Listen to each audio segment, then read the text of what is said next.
I'm sure today our audiences are gonna get wickedly good advice from you. Yeah, well, hopefully.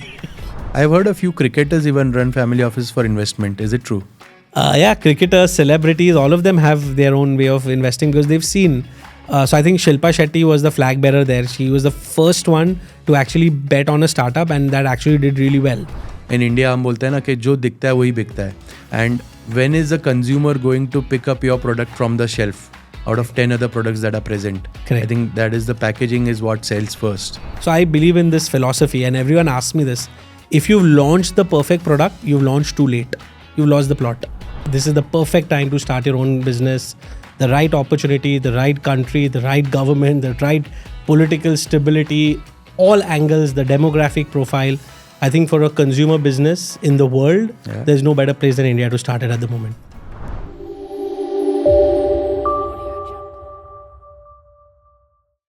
Welcome all to yet another episode of The Branding Circle, where we bring about insights and experiences from the most innovative entrepreneurs of India. And today, we have someone very special who's changing the entire health industry in India with his wickedly good noodles, pastas, and other snacks. We all have seen him in the second season of Shark Tank India, and he is Mr. Bhuman Dani. So let's all welcome Bhuman. Hi Bhuman, how are you doing today? Very well. Glad to be here and contribute in whatever way I can. Perfect. I'm sure today our audiences are gonna get wickedly good advice from you. Yeah, well, hopefully. It has to, right? When it's wicked good, it has to. Absolutely. Yeah. So I'm sure you're comfortable. You've traveled a long distance. Thank you so much for that. To add value to the startup community and the entrepreneurs. I mean, when we started off back in 2016 with my first startup, we really didn't have many mentors as such. So now I see it happening much more, often, and there are so many people you can reach out to. And I think the startup ecosystem in this country is at probably its peak. I don't see Absolutely. it, this is the perfect time to start your own business. The right opportunity, the right country, the right government, the right political stability, all angles, the demographic profile. I think for a consumer business in the world, there's no better place than India to start it at the moment. Super. So when you say for consumer business, no other place than India to start a business, right? And I see you've started 2 brands and both are into consumer businesses. Do you want to talk about your first brand, how you started the TGL absolutely. brand? So the intent, as an individual, I always wanted to be an entrepreneur. So I did my undergrad from BITS Pilani, mechanical engineer, was working as a sales engineer selling water pumps in UAE. So from there, went to an IT services firm, did a lot of operations. But again, as I said, I was just looking for my next big idea. Went to do MBA at INSEAD. Again, intent was, all my electives that I took there were all entrepreneurial driven. So the intent was to finish INSEAD, come back, set up something. I didn't know what, I was exploring, and then become an entrepreneur. But then I met these so-called amazing consultants at INSEAD, and I got swayed, and I thought, it's very difficult to get into one of them, but if things work out, why not try it for a few years, get some skill sets, and then become an entrepreneur, because the time for entrepreneurship is always going to be there. And I was pretty fairly young. I was 25 when I graduated out of INSEAD. So we did BCG, applied to a lot of consulting firms, got in BCG London, did a lot of consumer goods cases. Now, when you start as a fresh consultant, you really don't get a choice of the case that you want to go in. But, call it serendipity, call it whatever. Most of 80% of my cases were all in the consumer FMCG business. And that's when I developed a liking to it. And again, was looking for the next big idea so that I can probably start something on my own. An uncle of mine came to London just as a traveler, tourist. And he told me, Bhuman, I want to visit the East India Company. And that really intrigued me. Why would you want to visit the East India Company?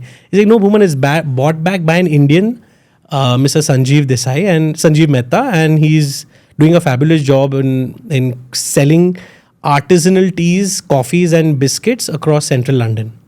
So I'm like, okay, let's definitely pay a visit.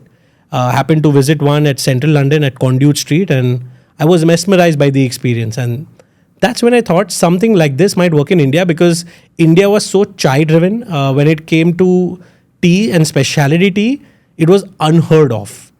And there is a huge change in the way people were looking at health and wellness. This is back in 2015. That's when you started the TGL brand? No, so this is when I was still at BCG, and I was in London and I was exploring ideas. But back then, the concept of entrepreneurship in India was fairly nascent. Fairly nascent. There was no Mama Earth, there was no unicorn. Forget the unicorn. There was no probably 100 crore company either back then. In India, no one must have heard about funding or mentors or anything, right? Very less. I mean, there was Flipkart, there was Amazon, but these were the big names back then. Flipkarts, and they came in what, 2007, 8, but very, very new. That's right. So it was a very nascent concept back then, and since I had no knowledge about it, I thought I should learn about it. So then happened to get in touch with Jane Pettigrew, who heads the UK Tea Council.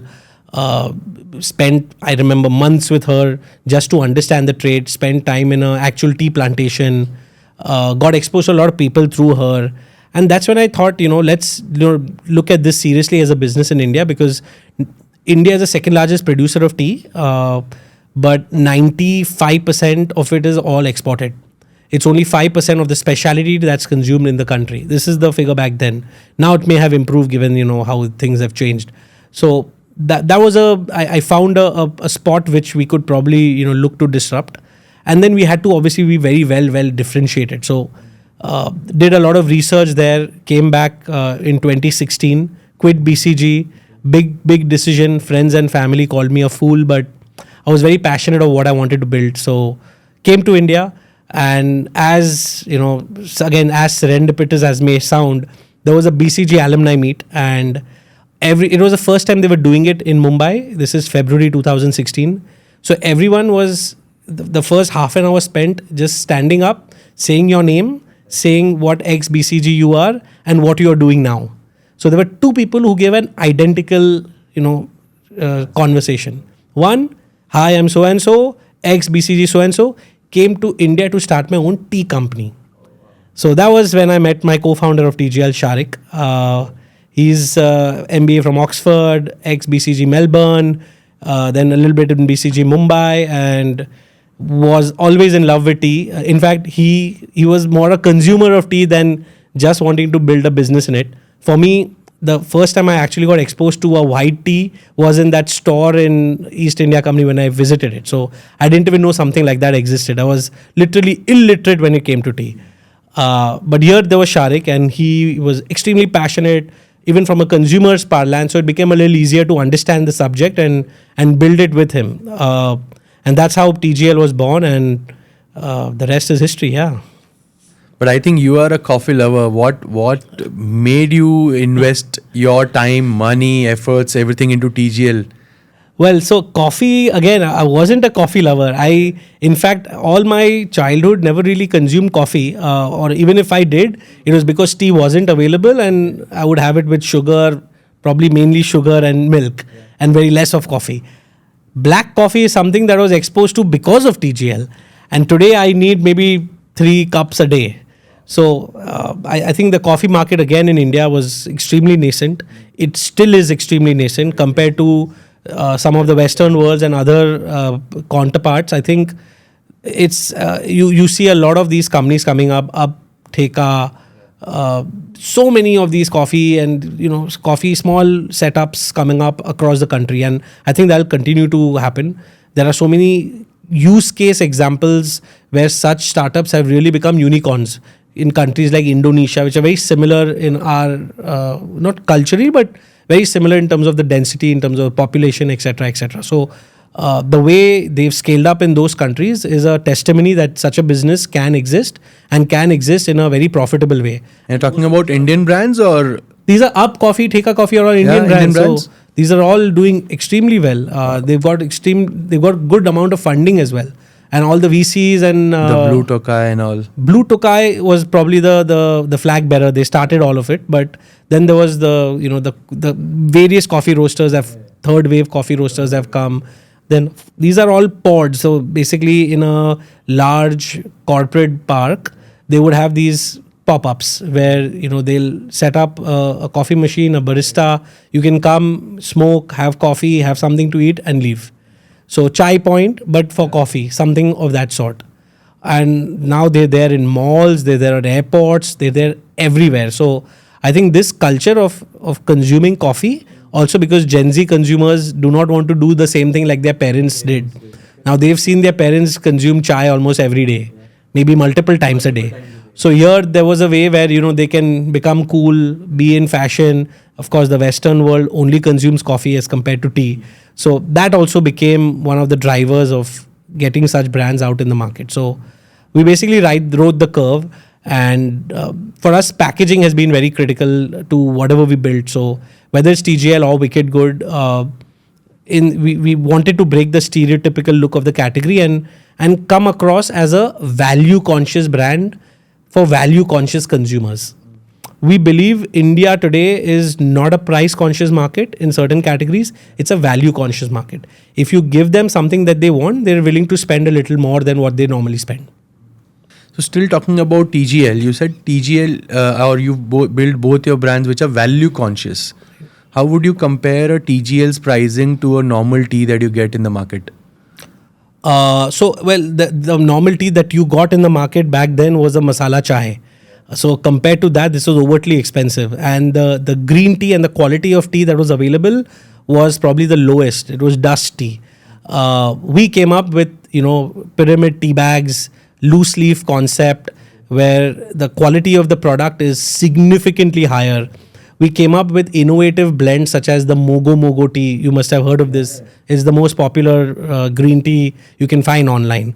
A lot of people tried to copy it, mimic it, but nowhere close. So such products became unique and became an innovation in itself, where we've tried to mimic dessert profiles, cocktail concoctions, and try to put it in a tea with less than 5 calories a cup. And at the same time, not bitter and overtly tasty. So such things became a hit. And that's when we figured that if we have to really pivot and grow, we might have to come up with such additional blends at a price point which is not overtly expensive, but at the same time, it can't be at the price of a Tetley or a Twining or the likes. With coffee, though, it was a little different. So in coffee, if you look at the Indian market, there's Davidoff, which is in the premium segment. There's Nescafe Gold, and then there's Nescafe Classic, and then there's your filter coffees.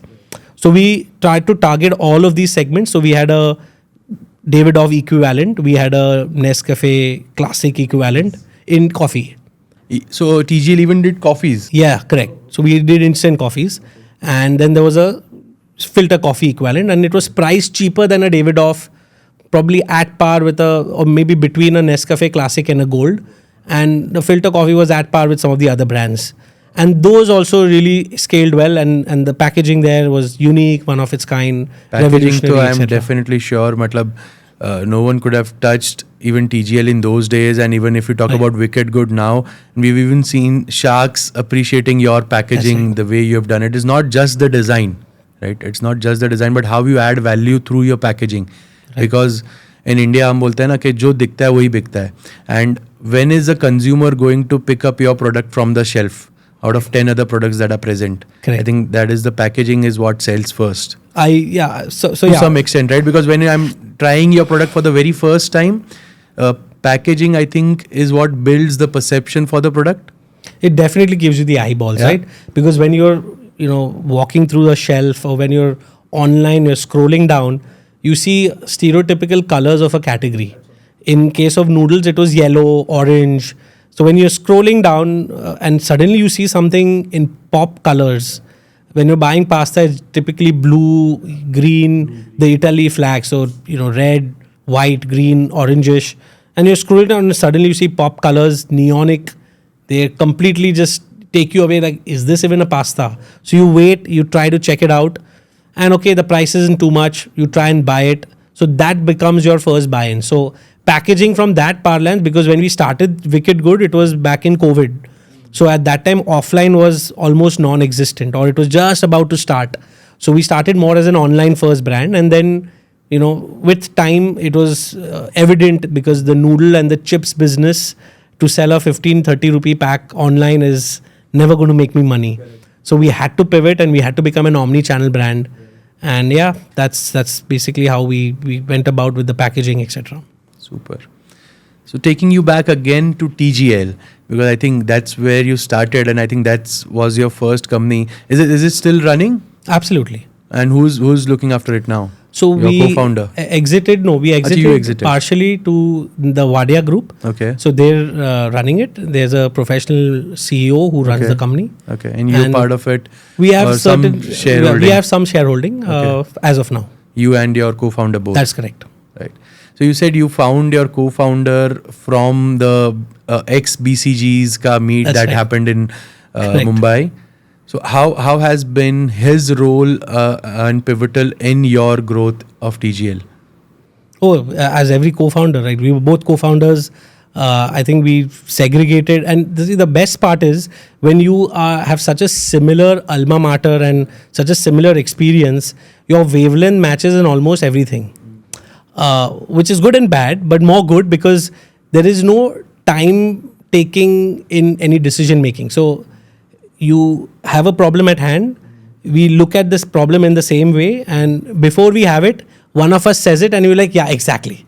So that, the camaraderie between the two of us was always extremely in the money when it came to the way we thought, the way we approached a solution. Of course, they were two different individuals, so there could be, interpersonal ways of working which are different, but that's where we clearly demarcated a line. There were certain things that he would look after, there were certain things that I looked after, and we took it to a certain conclusion.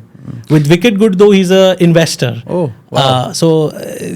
He has Since day one. Since day one. Super. So he has, and he's a board member. So he has a family business to manage, which he couldn't, leave. Okay. And so when it was COVID times, when we spoke to some investors initially, they said, having 1.5 co-founder would be an issue. Either you have one or two, which is why I became the sole founder. And of course, he still devotes about a day or two a week where he comes, without any expectation. That's how Sharik is, and tries to give maximum inputs in whatever problems that are at hand at Wicked Gud. Okay. So that's how we've seen. Of course, now the discussions that I have with him are much different than what we had at TGL, because he's not there as much with Wicked Gud. Not involved in day-to-day operations. Absolutely. But you said you both were similar. That's correct. So isn't it difficult, because people say that being partners, it is like being in a good marriage or a relationship, right? You need to have complementing skills to run a business. Right. So what's your take on it? We also had a very good team. No company is built by founders and co-founders. You require a second and a third, and once you become big, even a fourth layer that has to think like co-founders, where tomorrow, if anything happened to the company, they can be that confident that they can start their own company on their own. So which is why you see a lot of these new age brands that are founders and co-founders are ex-employees of larger startups, because that's the way they would have been groomed, that's the way they would have seen things happen within the organization, and that's the culture that I would like to have even at Wicked Gud. I'll be most happy if 5 or 6 of my top employees went up maybe 5 years from now, even 2 years from now, and set up their own firm. I'd be the first one to invest in that. So that's the kind of culture that we try to set in, which is why, although the founders may or may not have that differential, whether you like it or not, India is a large country with a lot of different kind of people, and you will have all of those kind of people where you deal with on a day-to-day basis. So I think this is a very different mindset that the startup community or the startup ecosystem is bringing in the Indian, the Indian business scenario, right? If you talk about traditional businesses, if you talk about our parents and all, right, they have had probably a mindset कि अगर मेरे office में कोई काम कर रहा है, मेरे बिजनेस में कोई काम कर रहा है, मैं उसको सब नहीं बताऊंगा. I will not make him that independent कि वो मुझे छोड़ के चला जाए. Right, that is the mindset they must have grown up with, right? But now in today's startup culture, we see that a lot of new companies, new successful business are being built, as you mentioned, from the existing successful startups. Like we have seen an example of Udan being built from Flipkart, Yeah, right? yeah. And there are a lot of other examples. Correct.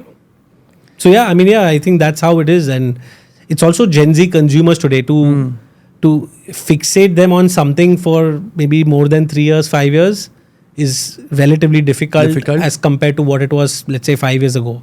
In my own startup, I can see it, right? The retention is slightly higher than what it was. People tend to leave a little more beyond a point. Even if someone gives them a slightly higher salary, the loyalty is lower. So in a way, again, it's good because then it's you're flushing out the unwanted and you're getting in the right kind of people to build this along with you. And it's impossible to judge the candidacy of anybody in just one or two conversations. Absolutely. So I'm truly a believer of whatever you create, it can't be only for you or your family. It has to be dissipated in all levels of management. It's only then will you able to build a successful brand. And kid me not, right? We're trying to do what a Unilever, Nestle, Dabur took 100 years to do in maybe a 5-year or a 7-year horizon. Wow. Now, if we're going to keep all of that information to us, it's going to be practically impossible to achieve all of what we want to. So I think it's only fair if that information is dissipated downwards and they imbibe all of this, and there are relative levels of imbibation. Correct. Someone may really take it and actually get it to practical use. Some others may take some more time. And the guys who really take it well are also the guys who may leave fast because they will be more ambitious. Absolutely. They would want to do something on their own, and I think it's time where founders should promote such entrepreneurs because at the end of the day, the average age, the average tenure of a professional in a company is between 3 to 5 years. That's it. The average age of a startup is 5 to 7 years. In some cases, it could go longer if you're doing an IPO, etc. So Correct.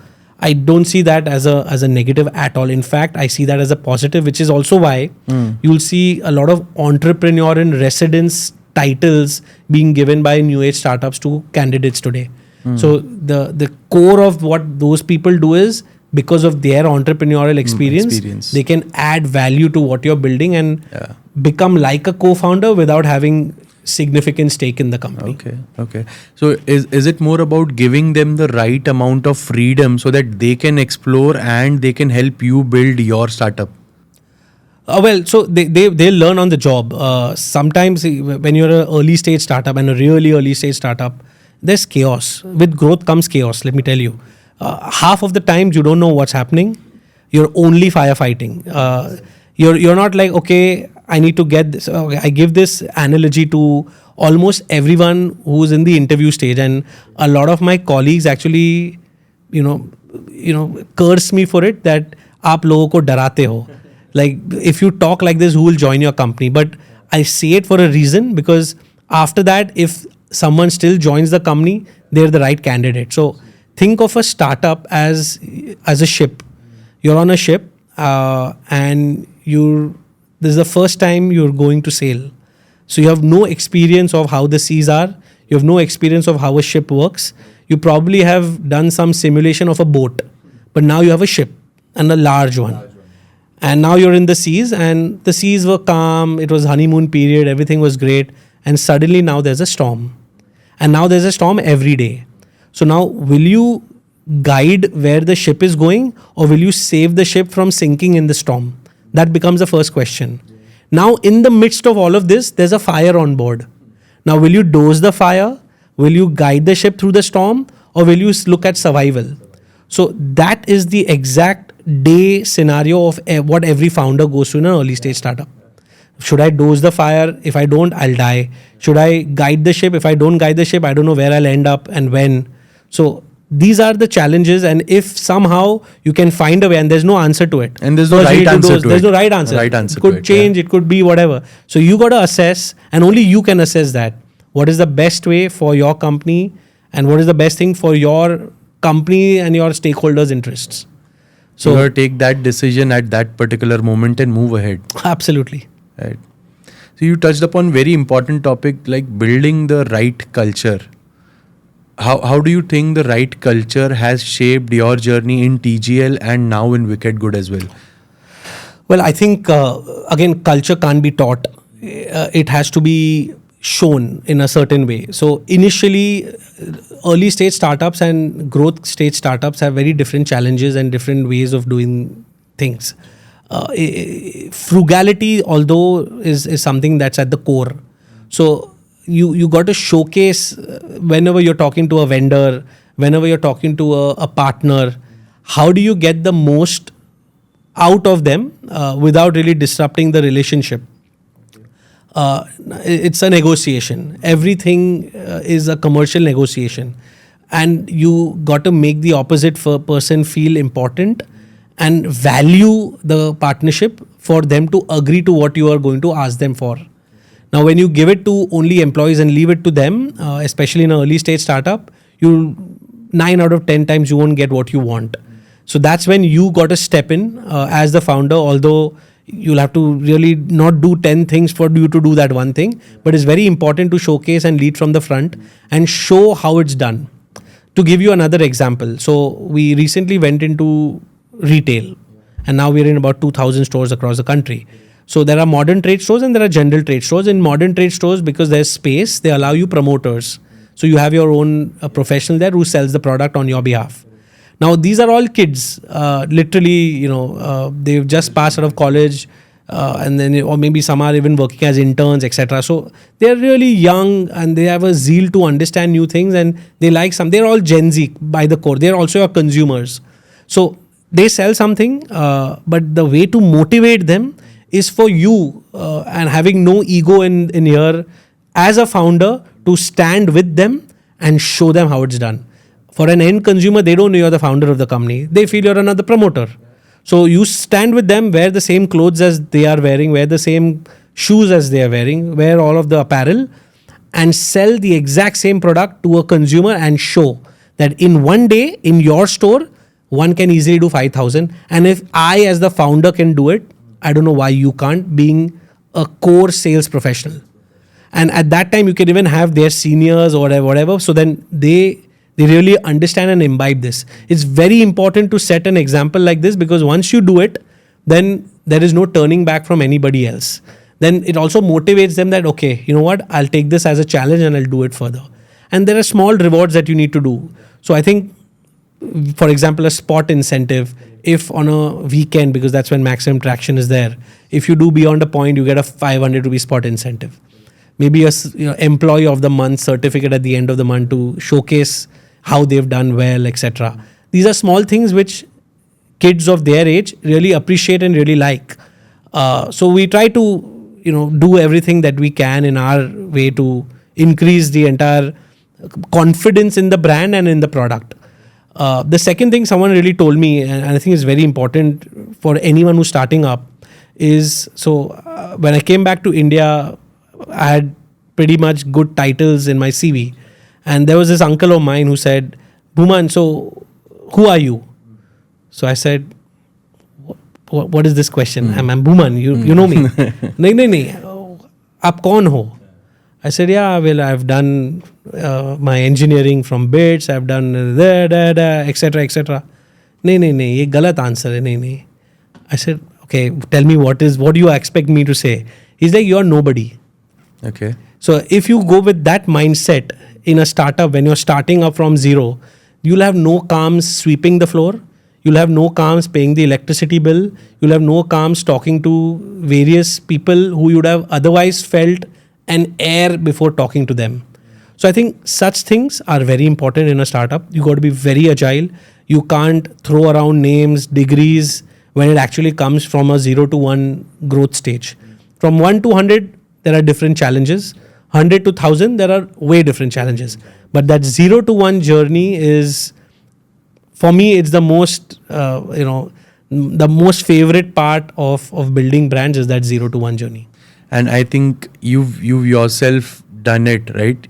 As you mentioned with Wicked Good or even with TGL, working with this on-ground sales team. How many of such instances you have done, and what was your experience with? Well, the most, the latest experience that I can think about at Wicked Good is when we started, we were 3 of us, and we would get orders on the website, and we had to ship it. We didn't have any warehouse, so it was at the office where it stocked all the products. We would literally pack the product, manually seal it, put it inside, and put the label and give it to the courier company. So I remember doing that in the initial days, and I think every founder should do it so that they understand the process and the entire thing. And then when you grow, you grow. So I think that 0 to 1 journey, again, I stress, is most important, where even today we don't have an HR in this company. Okay. So and how big is the team? We have about 80 people today, but we don't have a single HR. So even today, when a new joinee joins, the offer letter is prepared by me. So it's just a way where I will know exactly who's doing what. Although it's high time we need an HR, but I'm just trying to say that there is no calms in doing all the job. Even today, when the coffee runs out in office, I'm the one who emails for coffee. When the AC fails, I'm the guy who calls the maintenance guy. So there are so many things. But do you not think it is wrong in terms of, I won't say wrong, but do you not think it is stopping your growth in a way where you as a founder, and I'm sure now that you've got funding and you also have in Wicked Good, you also have the brand ambassador like Shilpa, Shetty and other marquee investors with you. You have a lot of potential. One, with the brand. Second, with your experience. Third, with the backing of these investors. Why do you think you need to be there doing all of these things even after reaching this particular stage? So and we have, and where this question comes, I'll tell you, right? We have heard all these business coaches, right? They teach us that you need to make your business independent from yourself, where you are not involved in doing a lot of things, right? You as a business owner should be looking at the management side of the business and how you grow. My only answer to this is, the day we become a business from a startup, all of this will start becoming applicable. Right now, we're still a startup. And I think that phase from becoming a startup to a business takes time. We're not there yet. And whatever I can do as a founder to reduce the workload from some of my core team, because they're already stretched and doing probably work of 5 or 6 people, what a normal FMCG. As I said, look, we're doing what a 100-year-old company has done in 5, or at least we are attempting to do what they did in 100 years in 3 years or 5 years. So imagine the workload on each and every person in this entire chain. Now, if I can somehow do this entire admin work and give them that freedom to do whatever they are doing, and in some cases even outsource it a little, I think that's a good job done. So as I said, once we become from a startup to a business, that's when I think having an independent person or even a CEO to run the business would make more sense, so that I can focus on other larger aspects. But so where is Wicked Good now, and what will it take for you and Wicked Good to reach that level where you said that you are a company or you are a business and not a startup? So I think if you ask me from a financial perspective, I think the best way for me to define a business would be to become profitable, at least at an EBITDA level. We're not EBITDA profitable. We are a 2-year and a 7-month company. We started selling in November 2021. So yeah, I think another probably 2 years, 2.5 years for us to get to at least EBITDA profitability. And once that happens, immaterial of what the top line will be then, I hope that it touches 100 crore ARR. But I think that's when we would have really gone into the optimization phase, which in my opinion, is that business part. So there's initiation, there's growth, and then there's optimization. So I think currently we're in the growth phase. The initiation 0 to 1 is done. Now is the time where we go from 1 to 100. And then once we touch that 100 is when we start to optimize and try to become cash positive, and then probably do an IPO. Super. So how's been your support from your investors? Because I think in this game of raising money every time, till the time you become a bit positive and you give them an exit through maybe another investor, another round of investment, or through an IPO, how has been their support right now, and how do you think is their support important for any startup? I think most important, right? So there are 2 kinds of startups. One which is bootstrapped, where the founder has enough capital, and more than capital, conviction that he or she can do it alone.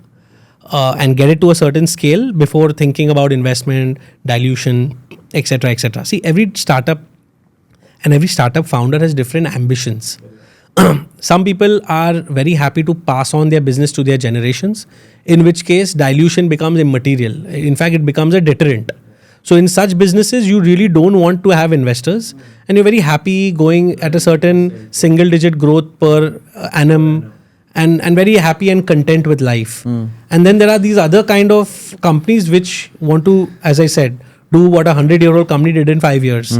Now there, if you have a single digit growth a year, you're never going to get close to it. Correct. So in such scenarios, in my opinion, the fastest way and the most effective way is to get in capital, and get in capital from the right set of investors. If you just want capital, you're still not going to do what a 100-year-old company does in 3 years, because you won't have the bandwidth, nor would you have the mentorship or the guidance, which is required very much, because as a founder, you're lonely at the top. You have no one to go to. Absolutely. Everyone comes to you with problems. You have no one to go to for a problem. So sometimes you need, those 1 or 2 or maybe 10 investors who are more like punching bags, where you just vent out whatever issues you have, and they're only supportive. And thankfully, we have such people who just help us and give us some, insights, which then guide you through the direction. And probably in some cases it works and you come out of it. So thankfully we've had that, whether it's been a Kunal from Titan, whether it's Aarti, who's also on the board from Anikarth. There are many other names. I don't want to not name people, but Amit from Lenskart is another name that I can think of. So these are all extremely supportive investors. You call them any time of the day, you ask them any question, you request them for a meeting, and they'll go out of their way and get it done. So these people have joined you right at what stage? At your seed round or say Series A, or where are we right now with Wicked Gud? So we're now going to do a Series A. We're out in the market to raise some amount of money. We've raised about 3 or 4 rounds so far. Titan Capital was the first investor on the cap table. They invested in us when we didn't even have Wicked Gud as a brand name. Oh, it was just the idea. It was just guilt-free eating. I remember my pitch deck, it said guilt-free eating. And that's when I'd met Kunal and Rohit and Bipin, who runs the Titan Capital Fund. And they were extremely supportive. They're probably the best investors one can get in an early stage startup in the country. Very receptive, and their insights are very good because they've done it. So when you have a founder who's investing in you, it's very different than just someone with capital. But generally there is a notion that when an investor invests in you, they'll only invest their money and not their time always. For time, you need to have mentors, you need to have, what are the first level of investors that you get? Angels. Angel investors, right? Well, I wouldn't say not necessarily. Today, the investment landscape in this country is changing. And if it was 2015, I'd probably agree, right? Because there were hardly any VCs. Angel investment was probably done by only top 100 people in the country. And no one really took that as a serious form of making money, because there weren't any use cases that people could show around. But with time, there are at least 100 companies that I can think of who've taken investment from individuals and given them back a 50x or a 100x return or even more. And those individuals have then, of course, gone and propagated, and some of them have even started. To give you an example, Rihan Yar Khan was the first investor in Ola in an individual capacity. And then he started Orias Venture Partners. So there are multiple such examples out there where individuals, because they had a passion, because they had use cases, ended up starting funds. And today, the mindset is very different, because as a founder, you have at least 100 options in terms of either angel investors or funds or family offices. The concept of a family office did not even exist. It's only after seeing, what VCs were successfully doing, and instead of parking their money in VCs as LPs, why not start it and, get maximum delta in it with minimal costs. So then family offices started to invest directly into startups without actually going via VCs. So, do you want to tell our audiences what actually is a family office and how do they invest? Absolutely. So a family office, so a VC is a fund which has multiple LPs, limited partners. Basically, a VC goes to 100 investors, raises money, promises a certain return, basis certain circumstances, and through the life cycle of the fund ends up giving exits and giving the money back to these LPs. In a family office, it's a very similar setting, but the entity that is investing is the family money of a large corporate or a family which wanted to invest in alternate assets and did not want to go through the VC and give them costs, because when you go through a VC, there are charges that you need to pay the VC, their management fee, etc., etc.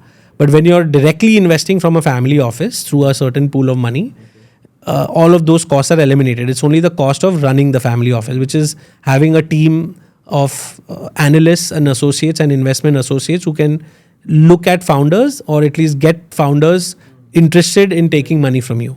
Okay. So what would you say? What would be ideal for a startup? For a startup founder, both are the same? Either you take money from VC or a family office? So there are certain rules, FDI related rules, where you cannot increase the international holdings beyond a certain threshold. Now, most of the larger VCs do not have Indian entities. They're all international entities. So if you're in a certain, let's say you're in a marketplace business or certain businesses where the FDI cannot go beyond a point, it is best that you have a mixture of Indian capital as well as foreign capital come in so that you don't breach those limits. So for Indian capital, the family offices are ideal. Again, there are family offices that are again registered themselves out of India, but there are, I would say, 8 out of 10 family offices that are all have their operations in India, because their businesses, the core business is all in India. Yeah. So they end up investing from either the core business's balance sheet or they set up a different entity which just invests in startups. So such things and everything. Now SEBI also has become very transparent with the kind of AIFs that you can create, either for a family office or for a VC or for an angel fund. AIF is an alternate investment fund. Okay. So there are rules set up by SEBI. Yeah. Okay. So you need to apply for it and then you get it, and there are categories 1, 2, etc., etc. Within category there are subcategories. Right. So a family office, it becomes a little easier when, let's say you are in my case you're a food company, and let's say someone from a food family is wanting to invest in you. Now I would actually give that a little more weightage over VCs because they have done a very similar business like you in the past, and their insights would be extremely more important than anyone else who's just putting in money, because they can, I wouldn't say it's like a strategic per se, but even they may have a minority, but if you want to get into exports, what should I think about? They'll open up doors for you. What's the playbook to get to export? Yeah. Open up doors, even VCs can do, I feel, but what is the playbook to start export? What should I do first? How should my price list be? What if someone says I'll buy from you in INR? Should I even consider it? Because transfer pricing or exactly. Problems. So there are a lot of other things that they can add value, which just a financial investor can't. Correct. So I think having the right mix of VCs, family offices, and angels can really help you in these early stages. Okay. So for our audiences again, would you like to give out names of 3 to 5 top family offices who invest in startups from India? Okay, well, there are so many, honestly. Yeah. One I know of them is, I think Ritesh runs a family office investment firm. Ritesh from Oyo. Right. Again, I'm not aware of the family office name, but yeah, that's one thing that comes to mind. But there are also some people who've been doing it for quite some time. Okay. So for example, the Infosys founders, most of them have family offices that invest. Hero Honda has its own family office. Dabur has its own family office. The Nykaa founders have their own family office. I've heard a few cricketers even run family offices for investment. Is it true?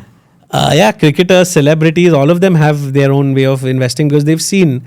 So I think Shilpa Shetty was the flag bearer there. She was the first one to actually bet on a startup, and that actually did really well. And looking at the success of what she went through, and with the IPO there was some partial exit. So after looking at that success, a lot of other celebrities says, hey, I can do the same thing as well. And then we saw a lot of other celebrities also invest in early stage startups, some even as co-founders, so that they can, and some started a business and appointed a professional CEO to run it. So they become the face and they become the growth driver. And then of course there is someone who can really do the operations and the finances, etc., etc. So we've seen a lot of examples here and there, but all of them can add some amount of value in an early stage. So if someone would ask me, and earlier I was a bit skeptical about it myself when so Shilpa Shetty approached us when we were very early in the game. We probably were doing a 10 lakh revenue. And at that time I thought that we was won't really, monthly or annual? Monthly. Okay. I said we barely would have a valuation. And for us to take a celebrity of her stature at that early game, we'll end up diluting a lot. And I remember having this time a conversation with the Titan Capital team, and they were one of the very important people who said, you know what, I think this entire way of thinking is changing. I feel you need to have someone like this early in the game so that you can scale up faster. Again, that same logic, right? You're trying to do what a 100-year-old company has done in 5 years. Now, yes, first would be you scale up and then you take someone so that it really exponentiates, because you're not doing retail. Majority of the scale comes to retail. When you have, why do people get a brand ambassador on board? For trust. The most important part is they have, this person has invested or is promoting this brand, so ye brand acha hoga. Credibility of that person. Trust, all of that. And sometimes you also relate with them. If someone like Shilpa Shetty is a person who's an embodiment of fitness. Fitness, so yes. when you think of her, you think fitness, ye to healthy hoga. The kind of stuff she does in yoga, the kind of stuff she has a cooking channel, the kind of, even if you look at her Instagram, the kind of challenges and all she does, it's all very focused towards fitness. And she's also a mother. So if your category, your target audience has mothers and kids at the core, then it becomes very, very, very important for you to have someone like her. So when people started to get into retail and then have, someone endorse them, the level of growth and exponentiation increased. So will it also become costlier if you do it later on? It'll be cheaper, no? Because you will have a valuation yourself, and the value of the celebrity is not going to change substantially. It probably will increase, but not the way your finances are going to increase. So it's always better to get someone as late in the game as possible. That said, the new age way of thinking and working with an omni-channel brand. So the earlier thought was first build a D2C brand, get to, let's say, 5-6 crore a month in revenue, then get omni-channel. Now, I think that is also shifting. People have started to get omni-channel from day zero, given how dynamic the retail landscape in India is also changing, and given how consumers are looking at products and buying them. So when you see something, online on a certain portal that you buy from, thereafter you go to a nearest stop, you see it there again. Thereafter you go to the airport, you see it there again. You go to a movie theater, you see it there again. That's when you really start becoming, having some mind share of your consumer. And so I think becoming an omni-channel brand early in the game, having an ambassador early in the game, is something, if I were to start again, I would do definitely. So if I have to summarize this point of yours, where you're saying that having an ambassador later in the stage of your business is obviously cheaper, but you're slowing down your growth. But if you have it much faster and much in earlier stage of your business, it speeds up your growth. Absolutely. It speeds up your growth from all angles. A, from a sales angle, which is a no-brainer, and B, from a marketing angle, right? Because people start knowing you more. When one of those celebrities posts something on their social handles, they have millions of followers, automatically your followers increase. Your engagement as a brand increases. The quality of content, of course, matters, no doubt, but that's the basic, that's the hygiene. Now we are assuming everyone has a good quality of content. Now, if you have a good ambassador promoting your brand with the good quality of content, I think you can exponentiate it, which is exactly what even So what difference has Wicked Gud seen after Shilpa Shetty getting in as a brand's ambassador and an investor, right? Absolutely. So in her case, she also invested money into the company. So yes, she's... So did that come in cheap? I don't know if I should say that. But no, I think she came in at the same round as other investors. So that was very good. And also some amount of, to showcase that there is skin in the game, that this is her brand as much as it is the founders. If you even see the Instagram video of our latest launch, which was the cup noodle. So when you see it, you realize how involved she is with the business. If you see how we got into Reliance, you'll see how involved she is in the business. And I think for a founder, that is the most important thing that you should look for in an ambassador, that this is not just one another project for him or her, but this is something that they truly, truly, truly believe in, and they really want to have an impact. The mission of the ambassador and the mission statement of the company as the startup has to be the same.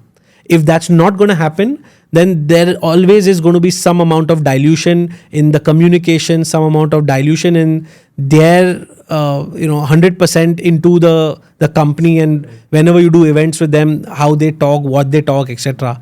Here it's the opposite. I feel sometimes her goal and her desire is even more than us, and she inspires us to do even more. So I think it's a match made in heaven. And literally. for her also, I think it is a match made in heaven, because she's from the fitness side and the product fits in rightly into her. So she has a funda. She only invests in brands that she can feed her family or she can use with her family. If that is not happening, then she will not invest in it. I think she said it in one of the interviews as well. She got approached by 100 brands, food brands in India, more than 100, all doing north of 100 crore in revenue.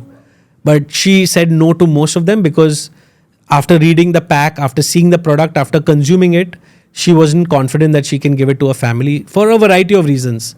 And that's why she said no to them, despite those people paying in probably 1 crore times what we would be paying. So that entire mindset, that entire shift, she was a consumer of the product. When she liked the product, she said this product can really, this brand has good potential to become really big. That's when she approached, and that's when she started this entire. It's also, if you look at it from a financial perspective, when you come early in the game, you get a slightly larger interest as compared to if you come in little later in the game, where you just get paid for the commercial, etc. Here, to get in as an equity partner at an early stage startup is definitely very rewarding, and she's done it in Mamaearth. There's a use case right there, right? She came into Mamaearth, I think, with the first investment or just after the first investment, and she exited during the IPO, partially, whatever. So that, I think, again, wants to probably create more such use cases and impact humanity. Even Mamaearth as a brand is very strong in terms of a narrative. The kind of products that they started with, the kind of products that they sell are for a certain cause, and that cause is something that resonated with her. So similarly, Wicked Good, we're here for a certain cause. We want to unjunk India one kitchen at a time. The brand promise is wicked taste and good ingredients. So anything that lies at the confluence of the two, we'd like to enter in terms of categories. So when we are saying good taste and healthy, that's right.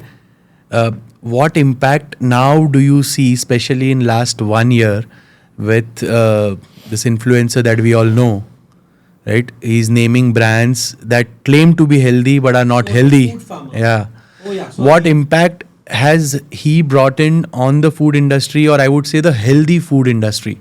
I think, again, our ambassador, Shilpa, started doing this years ago. She was probably the first one or maybe the only one doing it, and people questioned it. Today, everyone's doing it. The label Padega challenge has become a significant part of most Gen Z consumers' life today, right? Any product they pick up, the first thing they'll do is they'll see the back of pack.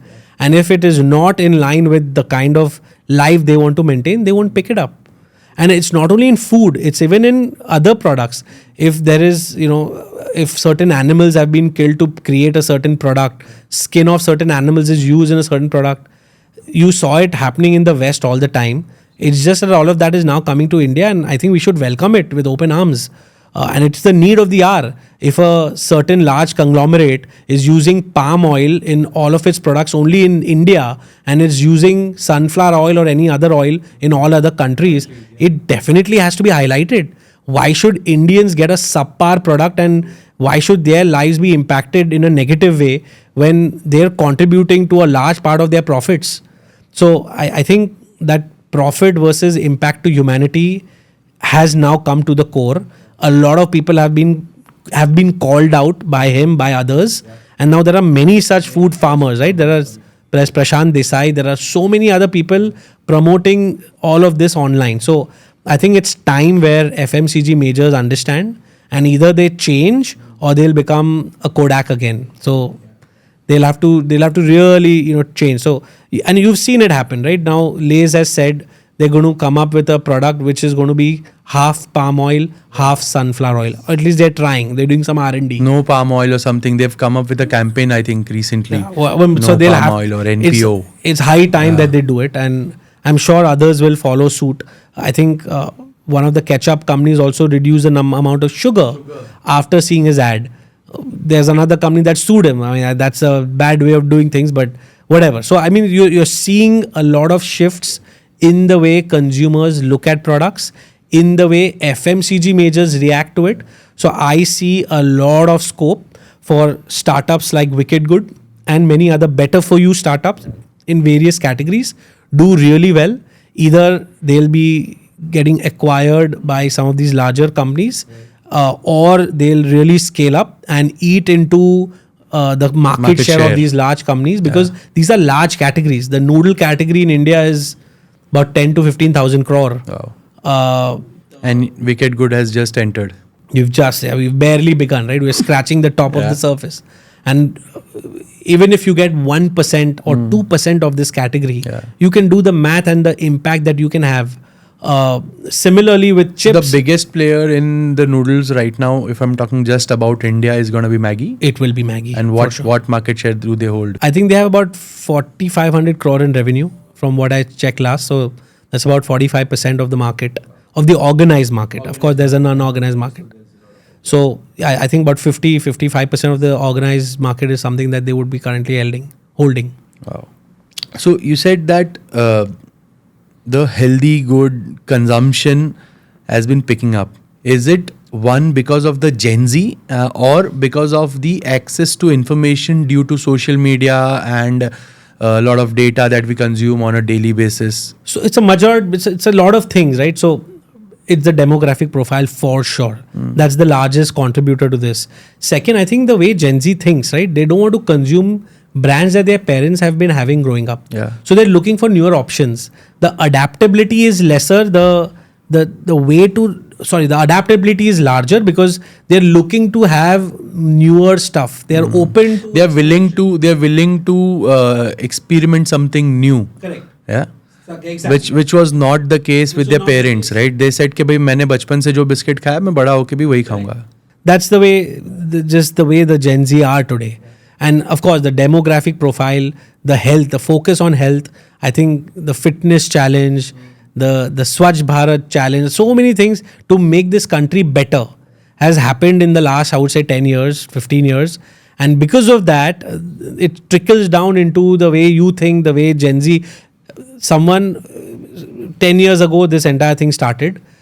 Someone who was maybe 0 to 10 years ago, today is 10 to 20 and has come in that consumption phase.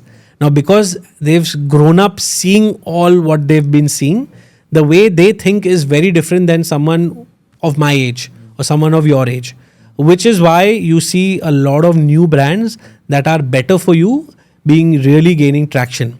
Now, if you look at Damodar Mal, who's the CEO of Reliance Retail, he has a book called Supermarket Wala. Now, he harps on three things in the book. One is 70% of an average Reliance Smart Bazaar shopper, when they come up with a list to the store, 70% of the list ends up not being bought. So either they get upgraded to a larger value pack of the same product, or they get upgraded to a better for you product in the same category. So what's new and what's in offer became the core of what Reliance wants to do or what a brand should do in a Reliance Smart store. So I think such initiatives, such stuff also really helps you boost, and as a new brand, if there is something which is better for your health, becomes a little more cautious.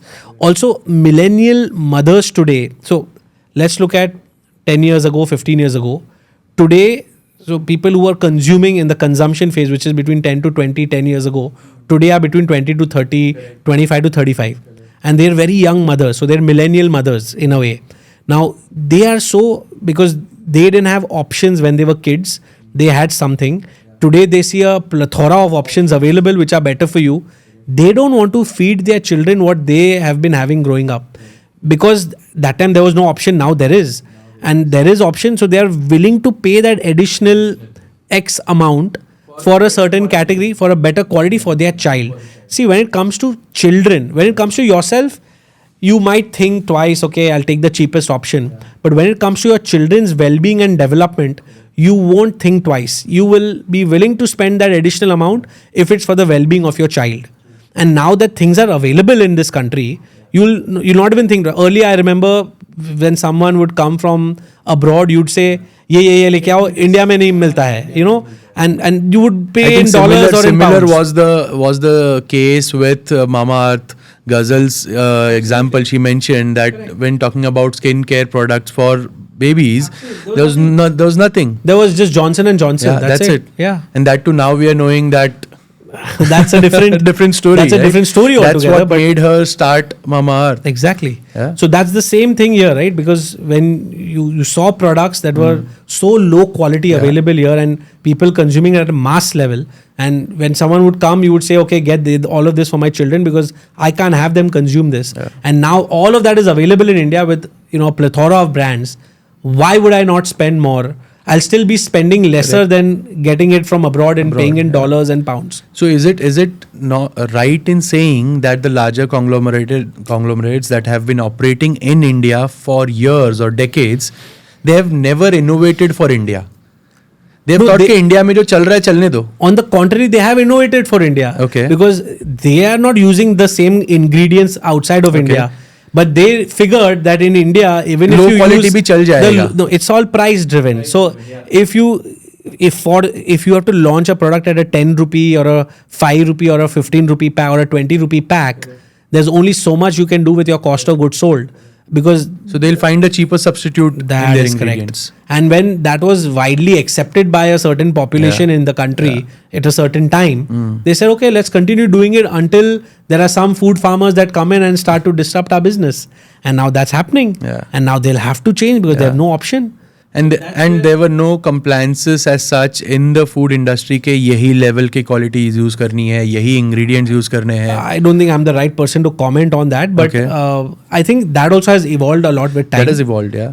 And it's continuing to improve with time. So I think that is a question of evolution which happens in any growing economy like ours. But the more important part is the large FMCG players now opening up and saying, whatever I have been doing, I'll have to stop. Otherwise, I'll be extinct. That I think has happened. Of course, this will take time. It's not going to happen overnight.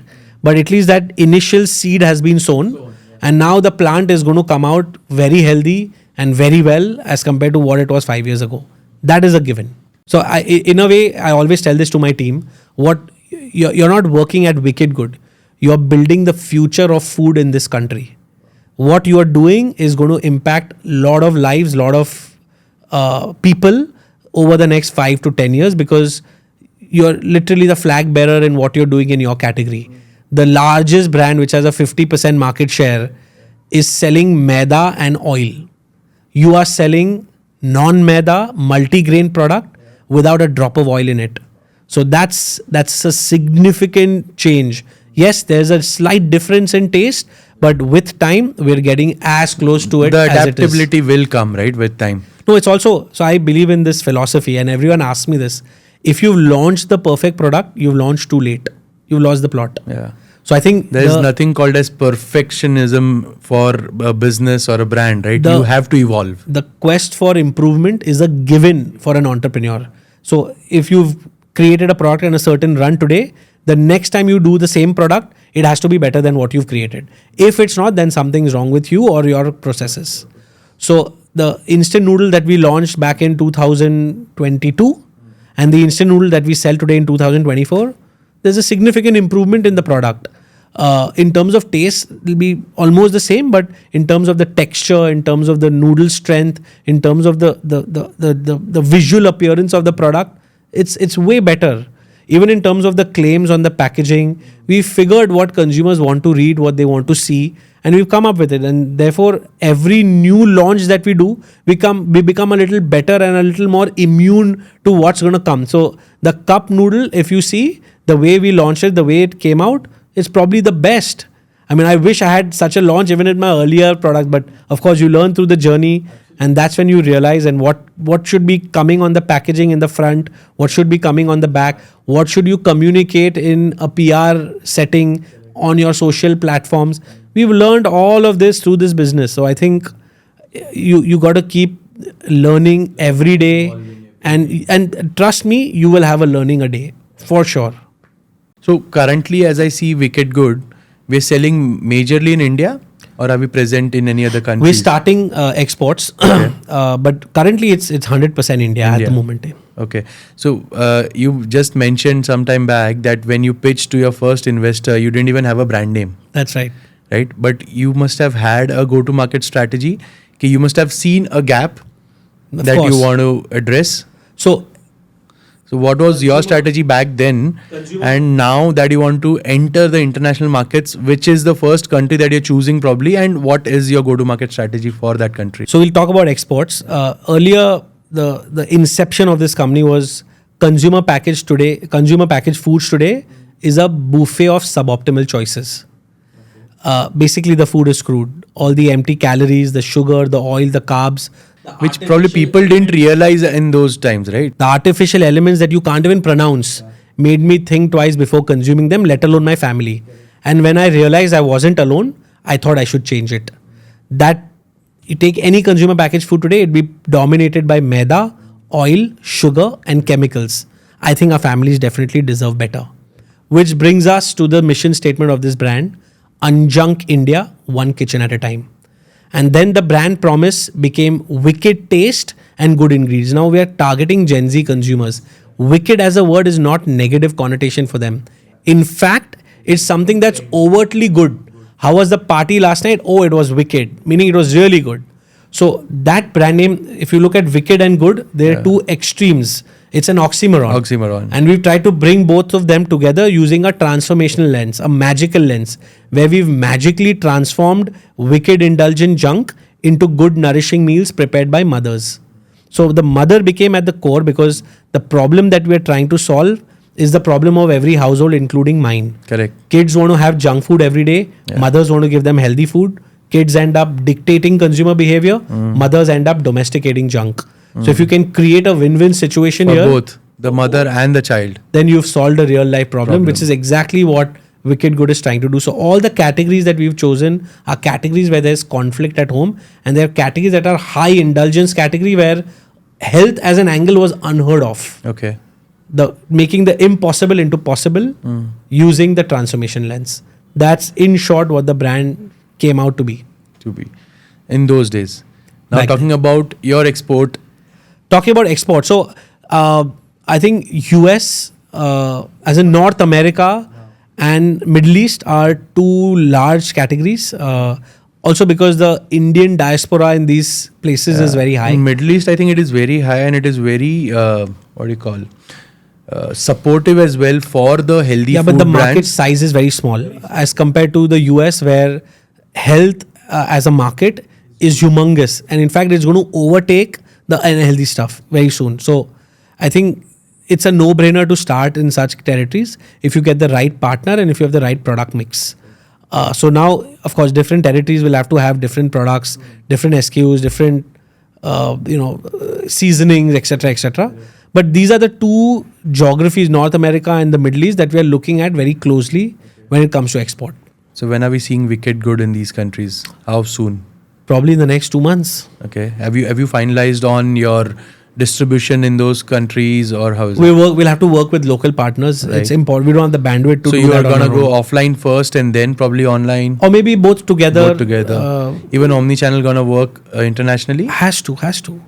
Anything where the product price is low, it only makes sense to do omnichannel because you will never make money online. The logistics cost to fulfill it will be significantly higher, and because of that, you'll sell a pack of 10 or a pack of 15, which again will impact your growth because a new brand, it's very difficult for you to try a pack of 15. You probably want to try one if you like it and then buy the pack of 15. So hence retail becomes, it's a no-brainer, and therefore we have to be an omnichannel brand in whichever country we launch in. So, but what according to you is an acceptance level of an Indian food brand in the US? Entirely depends on how and what it means for their population. How many Indian brands are currently present in the US if I'm talking about just the US?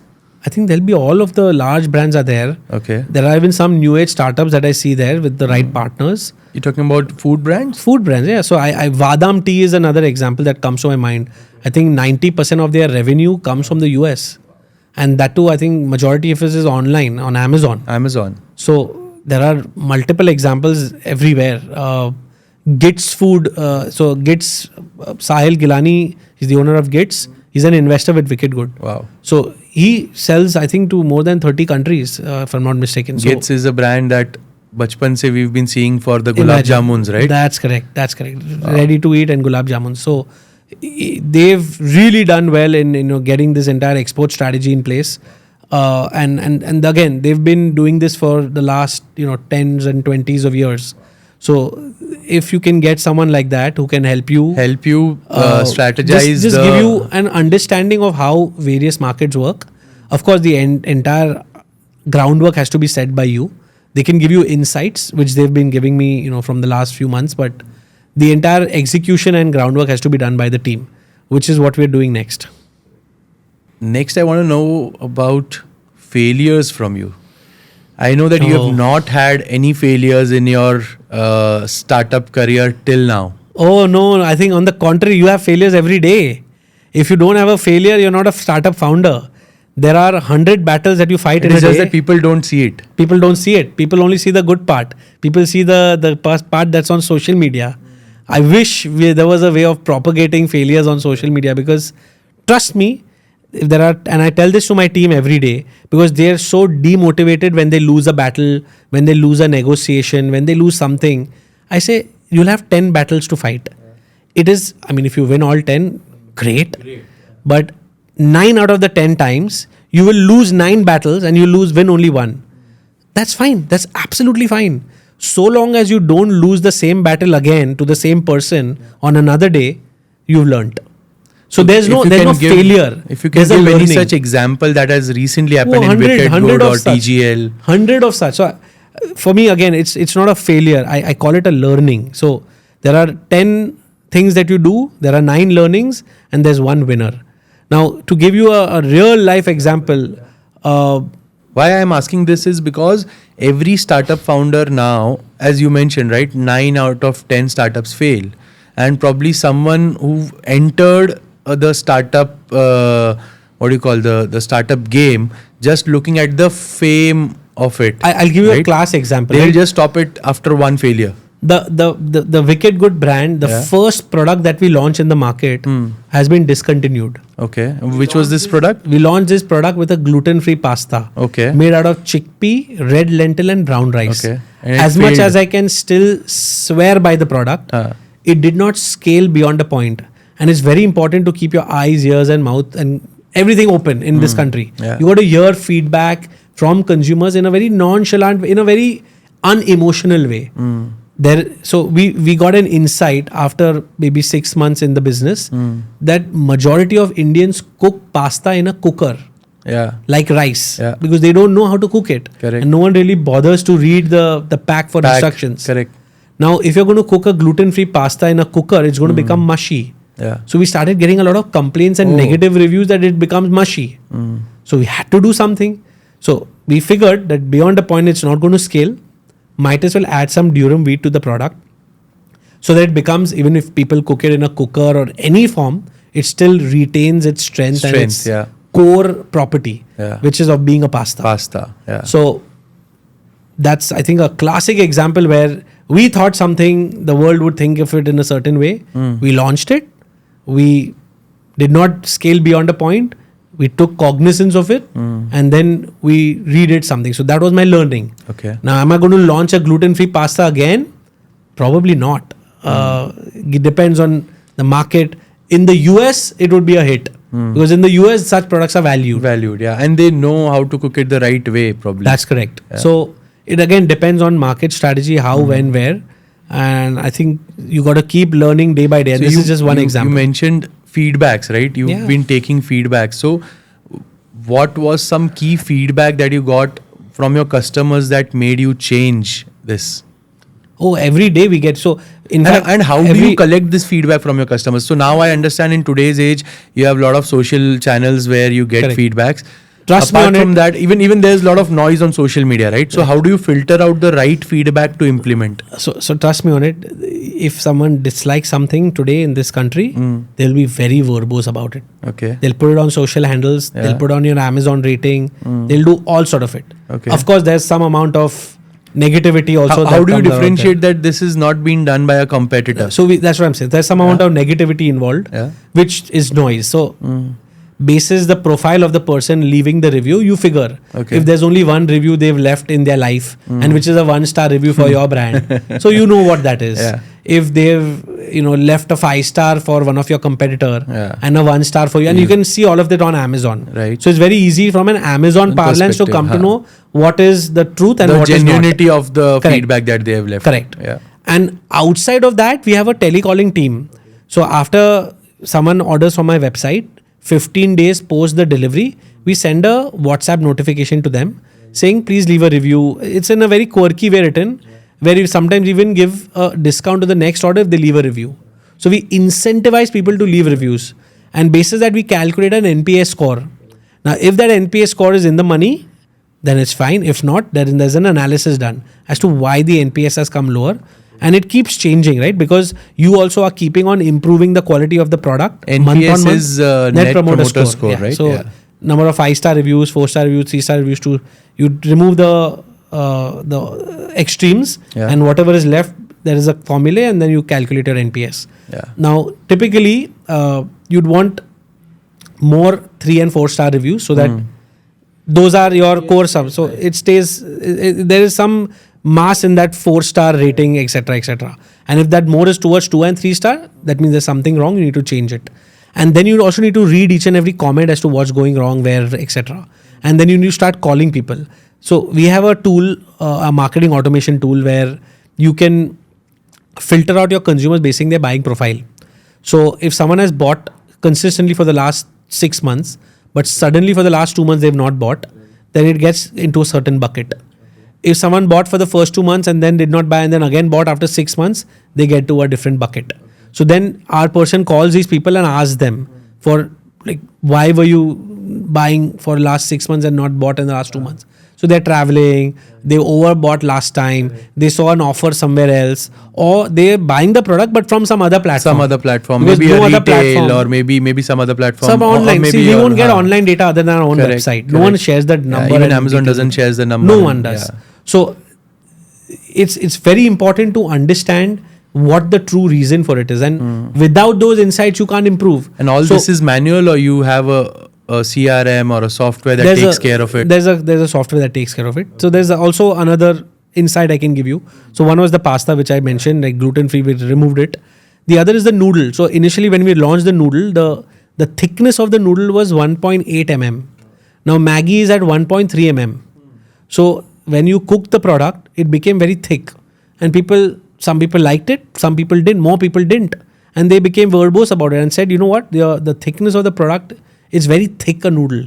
Can you make it a little thin like Maggi?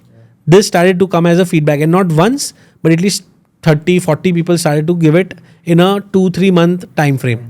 So we had to change. So then the diameter reduced from 1.8 to 1.5. So today our noodle is at 1.5 mm, which is as close to Maggi. Now what we get, आप हमें उल्लू बना रहे हो, इसमें तो मैदा ही है, ये तो मैगी ही है. So when you get such reviews, and not only one but maybe 5 or 6 of them over a 1 month period, then you know you're doing something right. Because if people find this similar to Maggi, correct, and they're not willing to believe, then you've achieved something that you wanted to. Because I told, right, what we are trying to do is making the unbelievable into believable, the impossible into possible. So if someone is actually writing to you कि ये तो possible ही नहीं है, इसमें मैदा नहीं है, ये तो मैगी ही है, then I think your job as a brand owner is solved. So I think we've come a long way, and every day is still a learning. Will you ask me, do I have the perfect product even today? I would say yes, but I know that there is a way to make it better. So we got to keep constantly improving and raising our bar. Super. I think some amazing insights, especially if I'm talking from the consumer goods industry. Right. Yeah. We spoke about your packaging, how you build a brand, your brand ambassadors, how to take them, when to take them. Right. We talk about investments. Right. I think one point that we touched upon is if you want to क्या कहते हैं कि 100 साल पुरानी brand को अगर तोड़ना है, right, you will need money. So I don't think of it as 100 साल को तोड़ना है, right? It's actually those guys are going to help you. Disrupt करना है. They are going to help you. See, you're never going to get 50. See, when a startup launches a brand in a category, their end goal is not to get 50% market share. As I told you, right, the end goal is to get 2% market share. So when you get 2% of a certain large category, for you it's meaningful. For the big player, it's okay. It's only 2%. It's fine. But what's your what's your take on Zoho? Zoho bootstrap taking on a giant like Google or a Microsoft. Right. I mean, so I'm not saying that without any kind of investment. Right. So I mean, there are in the level of innovation, the categories are very different. So there are examples where they've even gotten 50-60% share. So before Maggi, I'm sure there must be something in the instant food space. And when Maggi was brought into this country, it dominated and how? So it was it was backed by Nestle, but it was a startup when it came in the country. And now you see everyone consuming only Maggi in the noodle space. 55% market share is not a joke. Of 4,500 crore of revenue, that's a lot. So similarly, you'll find a lot of stories where some brands will come and disrupt the space, and how? It'll be 50-60%. Look at Jio with the telecom industry. Yes. They came and how, right? They have deep pockets. Yeah, but it's just the way they launched, the way they did it. The investment that they would have done in Jio initially wouldn't have been as high. It's a productive, calculated risk they took, which paid off. There are examples both ways, but the point I'm trying to say is, in a large category, if you have multiple categories and if your goal is to get 2% share in all of those categories combined, there still is enough space to build 1,000 crore FMCG brand in India, to build a healthy Nestle. That's exactly where Wicked Good is after. And what those categories are, they're those categories where mothers and kids have conflicts at home. Whether it's pasta, noodles, chips, chocolate anything. Spreads, any category where there's a conflict between the mother and the kid, and you can try and solve it using better for you ingredients. So what would be your one last piece of advice for a 21 or a 22-year-old boy or a girl wanting to do a startup in the FMCG sector in India? I already said it, right? If you launch the perfect product, you've launched too late. So take the plunge and start and evolve and change. You will learn in your journey. You will learn through the journey. There is no failure. There are only learnings. Really, really great. Thank you so much, Bhuman, for these insights. I think I would say the word I have no words to speak, because you've given us so many insights, especially in the consumer businesses with funding and all the aspects of this business. Thank you so much once again for coming to the branding circle and making it interesting for our audience. Glad I could be of help. Thank you. Thank you so much. Thank you. Thank you so much, everyone, for watching this episode. I hope you guys like it and love it. Please do share your feedback in the comments below about what you liked about Bhuman today. And thank you so much. Thank you. Thank you.